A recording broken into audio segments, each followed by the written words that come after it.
They happen in business, they happen in finance, they happen in our relationships.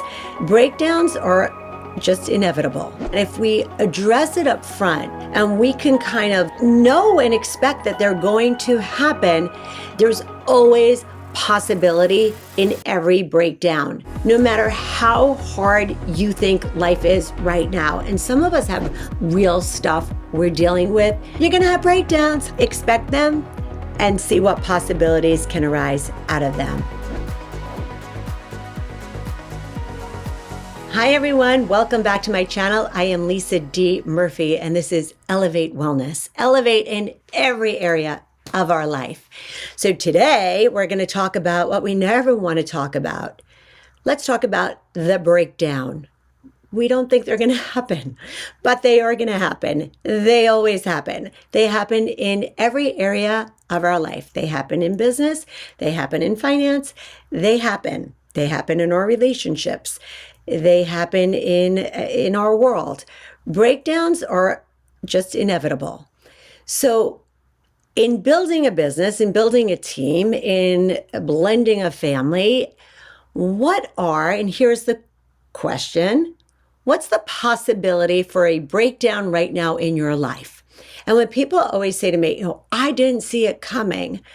When we kind of dissect and we go back, they're like, yeah, I missed that. Because we don't think about it as eventually being this, breakdown. We think about, it'll get better. He'll get over it. The kids will figure it out. My business will turn around, but we're in breakdown mode. So what are the possibilities of breakdown that can happen in all different areas? And I feel that if we address it up front and we can kind of know and expect that they're going to happen, then we have potential solutions. So where does the breakdown occur? Does it happen mostly in your communication style? Does it happen in finances?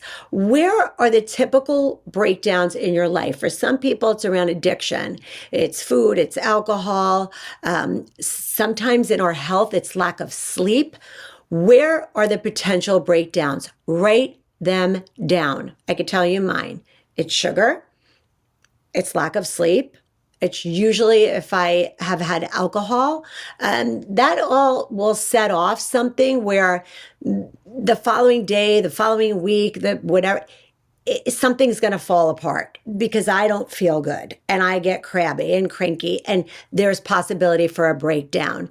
So it allows me to have the strength and the fortitude to probably say no to something that is going to lead to the breakdown down the road. Also in conversations, if I feel incomplete, if I feel very rushed and I let that linger, or Mark will say something and, it didn't sit right with me, I just want to say, hey, when you said that, I know that going back to our previous episode about difficult conversations, the intention is to have the best relationship we could possibly have, for him to feel heard, for me to feel heard. So if I don't allow that opportunity to have any correction, there's a potential breakdown in our communication. And typically, if we're not expecting, hey, I know this can lead to that, I feel like we hold it as ammunition to be right. So knowing that there's certain pitfalls in all the domains, you have to go through your whole, your life, the pets.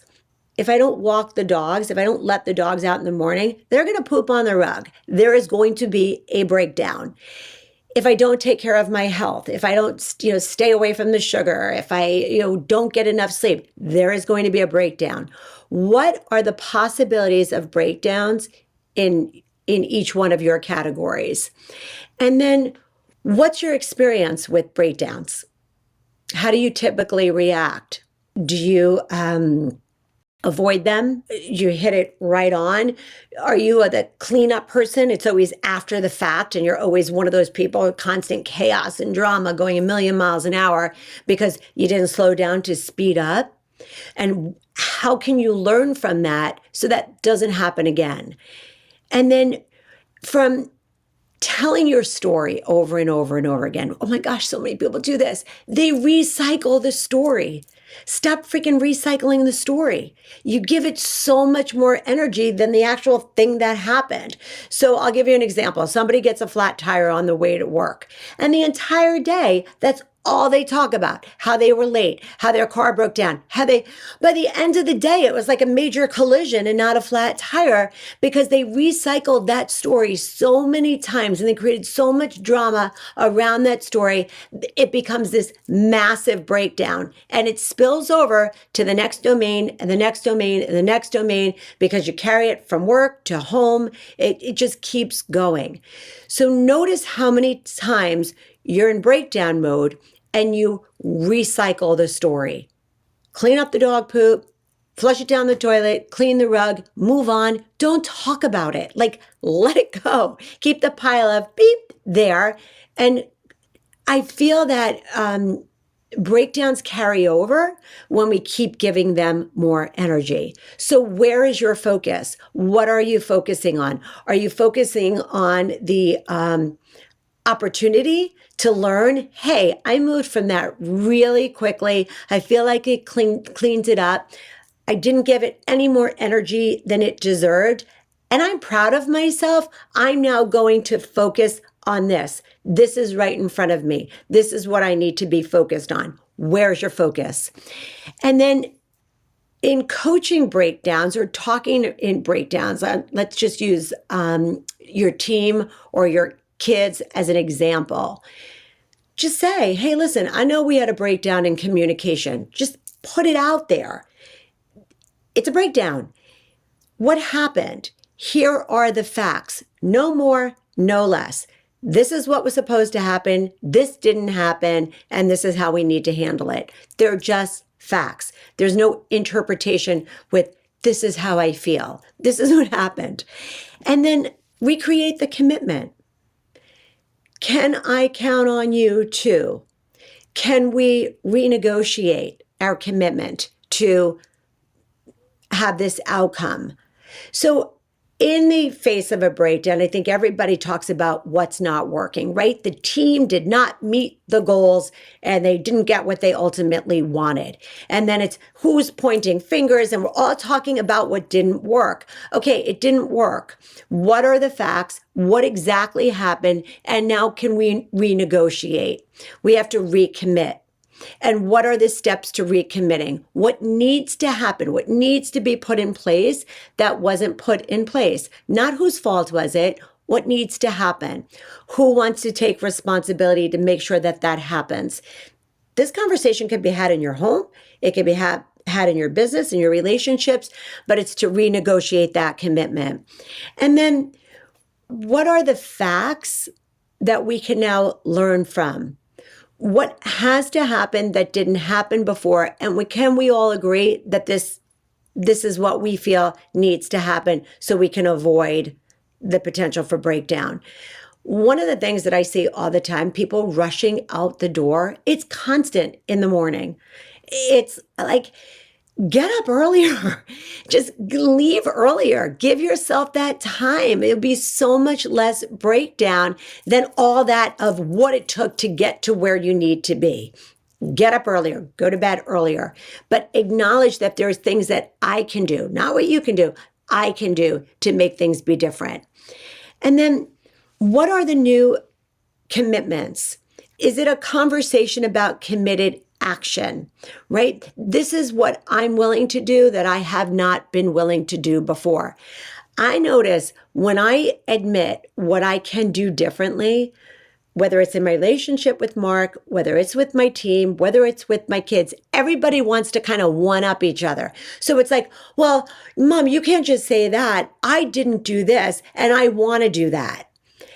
And it's like elevating the conversation, right? We're elevating wellness of our relationship by me admitting, hey, I could have done a much better job and I didn't. Therefore, I'm recommitting to my actions.